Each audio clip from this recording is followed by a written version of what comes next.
Halo, salam jumpa anak-anak. Apa kabar kalian? Ibu berharap kalian dalam keadaan sehat dan kalian sudah siap untuk mempelajari materi kita di bab yang ketiga, lanjutan dari pertemuan kali lalu ya. Jadi hari ini kita akan mempelajari tentang kalor. Kalau di pertemuan yang lalu kita sudah belajar apa itu suhu, Ibu berharap kalian tidak melupakan materi yang kali lalu karena masih ada hubungannya dengan materi hari ini. Adapun tujuan pembelajaran untuk kita pada pertemuan ini adalah yang pertama, kalian mampu mendeskripsikan perbedaan suhu dan kalor. Yang kedua, kalian dapat menyebutkan benda-benda yang memiliki kalor jenis yang tinggi. Dan yang ketiga, kalian dapat menggunakan perumusan untuk menghitung besar kalor yang diperlukan suatu benda untuk menaikkan suhunya. Nah, anak-anak, Ibu mau bertanya, mengapa kulit kalian merasa panas saat terkena sinar matahari? Hal ini terjadi karena tubuh kita menyerap kalor dari sinar matahari. Kalau begitu, apa itu kalor? Kalor adalah energi yang berpindah akibat perbedaan suhu. Kalor secara alamiah mengalir dari benda bersuhu tinggi ke benda bersuhu yang lebih rendah. Lalu seperti apa pengaruh kalor? Jika benda dipanaskan, benda akan menerima kalor dan mengalami kenaikan suhu. Contohnya es batu yang mencair. Jika benda didinginkan, benda akan melepas kalor dan akan mengalami penurunan suhu. Contohnya, air yang membeku. Nah, kalor dapat mengubah wujud zat. Contoh, plastik yang terbakar akan mengalami perubahan wujud dari zat padat ke zat cair. Nah, anak-anak, kita sudah tahu ternyata kalor dapat mengubah wujud zat seperti contoh tadi. Ternyata kalor jenis tiap zat berbeda-beda tergantung jenis bahannya. Pada siang hari, mengapa air yang di kolam atau sungai terasa dingin, sedangkan aspal terasa begitu panas? Hal ini dapat terjadi karena kalor jenis air lebih tinggi daripada aspal. Kalor jenis adalah jumlah energi panas yang diperlukan oleh 1 kg bahan tertentu untuk menaikkan suhu sebesar 1 Kelvin.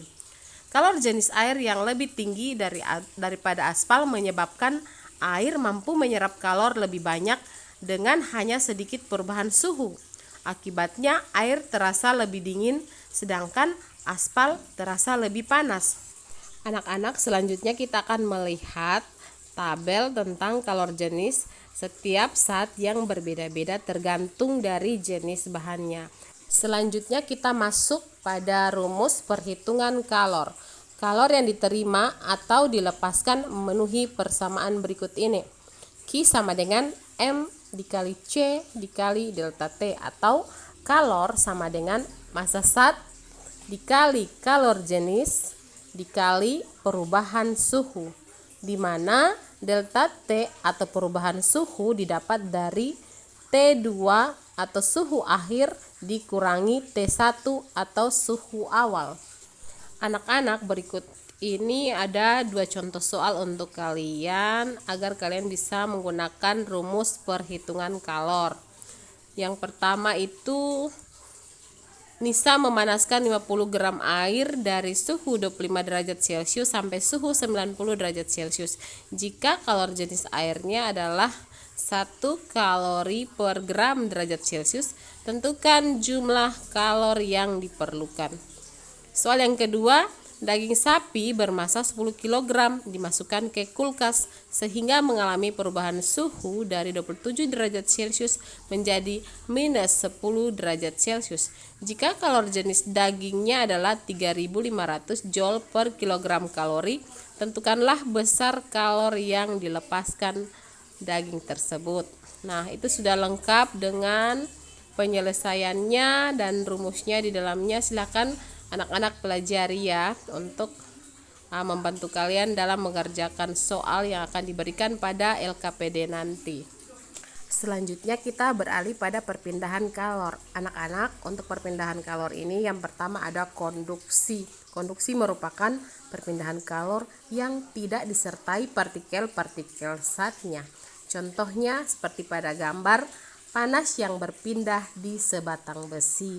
Jadi hanya panas atau kalornya saja yang berpindah, besinya tetap seperti itu ya anak-anak. Yang kedua ada konveksi, merupakan perpindahan kalor yang disertai partikel-partikel zatnya.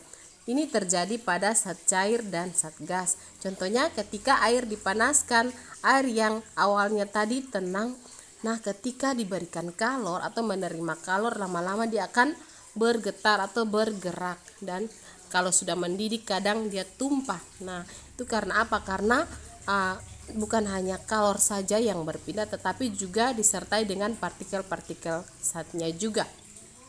Selanjutnya ada yang ketiga, radiasi, merupakan perpindahan kalor tanpa melalui zat perantara.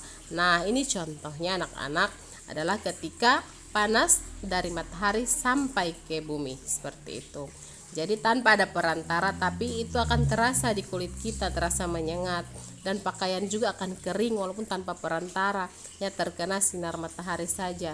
Jadi itu adalah contoh radiasi. Demikianlah jenis-jenis perpindahan kalor, yaitu konduksi, konveksi, dan radiasi. Dalam menghantarkan kalor dibutuhkan zat. Nah, untuk zat ini ada jenis-jenisnya ya. Dan kita akan mengenal tentang konduktor dan isolator.